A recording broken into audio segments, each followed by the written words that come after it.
vídeo, né, com dicas aí relacionadas à formatação, tá? Antes da gente ir para a formatação, eu gostaria só de reforçar a questão das referências bibliográficas. Os alunos ainda estão esquecendo de pôr as referências bibliográficas.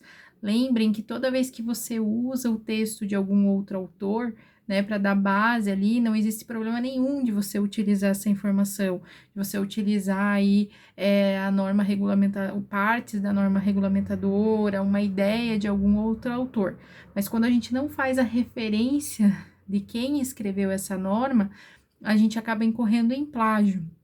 Plágio, ele é crime aqui no Brasil, tá? Ele se caracteriza pela cópia da informação ou pela posse da informação de uma outra pessoa, de um outro autor, tá? Então, é necessário que a gente sempre faça a referência das informações que a gente está emprestando para dar base ali no nosso trabalho aí de relatório final de curso, tá ok?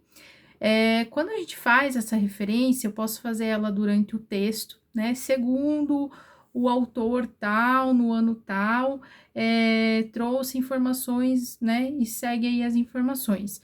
E eu posso colocar essa informação no fim do parágrafo, né? Então, quando eu coloco no fim do parágrafo, eu vou colocar o sobrenome do autor, né? Abreviado ali a letra do primeiro nome, a página e o ano de publicação. Tá? Então, essas são algumas formas aí da gente colocar. Eu posso utilizar o et al. O et al é quando eu tenho mais de um autor. Então, eu preciso referenciar ali no final do meu parágrafo para que eu não coloque lá 3, 4, 5 autores que publicaram aquela informação. Eu vou colocar o autor principal, que sempre é o primeiro a ser citado ali, e depois eu coloco aí a informação do et al para que eu traga essa informação dos outros autores posteriormente, tá? Lá nas minhas referências bibliográficas, tá? Outro item que vocês podem utilizar é o APUD, tá? Como que eu vou utilizar o APUD?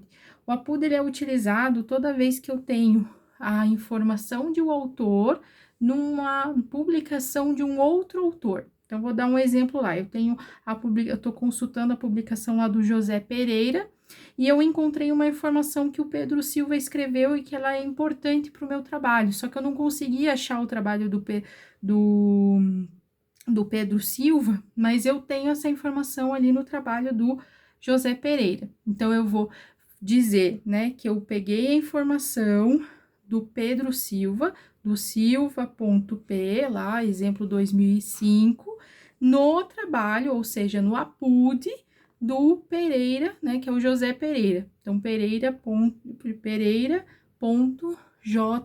2010, por exemplo, tá? Então, você pode fazer essa referência, utilizar esse recurso ali dentro das tuas referências bibliográficas, tá?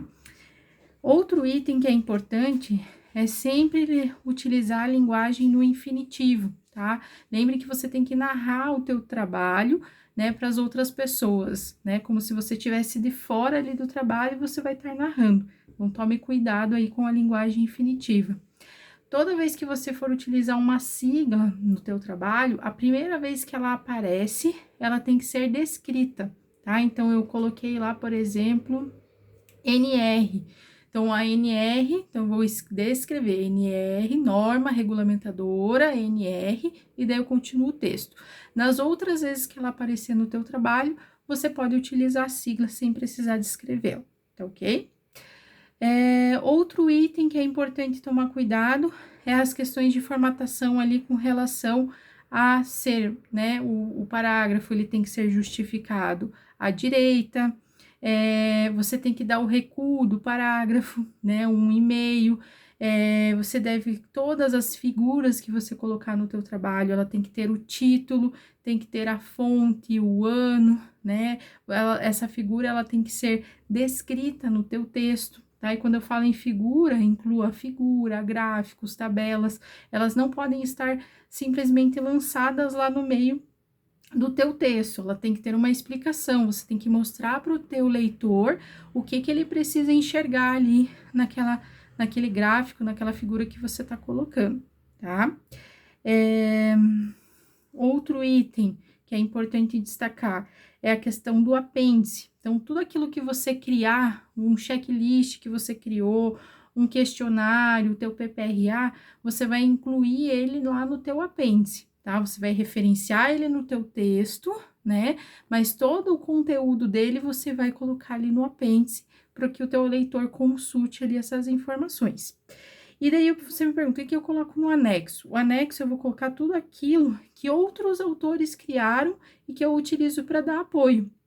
Então, por exemplo, uma FISP de um produto químico, tá? A ficha de identificação do produto químico. Eu estou falando ela lá no meu texto, eu não vou pôr a FISP inteira lá no texto onde eu estou abordando o assunto. Eu coloco ele em anexo e faço a referência da FISP lá no texto, para que, se o leitor quiser, ele vai lá no anexo e busca essa informação, tá?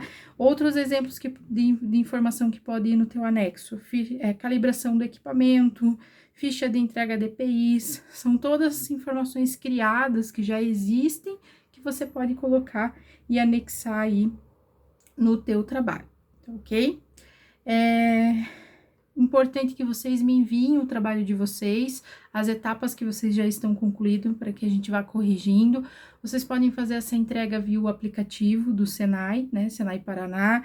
Vocês podem me enviar ele por e-mail, e a gente pode ir trocando ideias aí pelo WhatsApp, com relação às dúvidas que vocês têm, tá? Não deixem de tirar as dúvidas de vocês, tá? Quanto antes você tirar essa dúvida, provavelmente você não vai cometer o mesmo erro ao longo do trabalho. As dificuldades, né? Se você perceber que está tendo ainda muita dificuldade para falar sobre o teu tema, é sinal que está faltando leitura. Busque a leitura, leia a norma regulamentadora que trata do teu assunto, leia as publicações que estão tratando sobre essa informação, leia, busque autores ali que tratem sobre essa informação, busque as notas de aula do teu professor, porque quando a gente tem essa dificuldade, a dificuldade de desenvolver, geralmente está faltando a nossa linguagem técnica, tá? Tá faltando o vocabulário técnico. Então, a gente tem que buscar fazer essa leitura para a gente adquirir esse vocabulário técnico e para enriquecer as nossas ideias para continuar escrevendo o trabalho, tá ok? Tenham uma boa noite e qualquer dúvida eu estou à disposição aí de vocês para o que vocês precisarem, ok? Boa noite.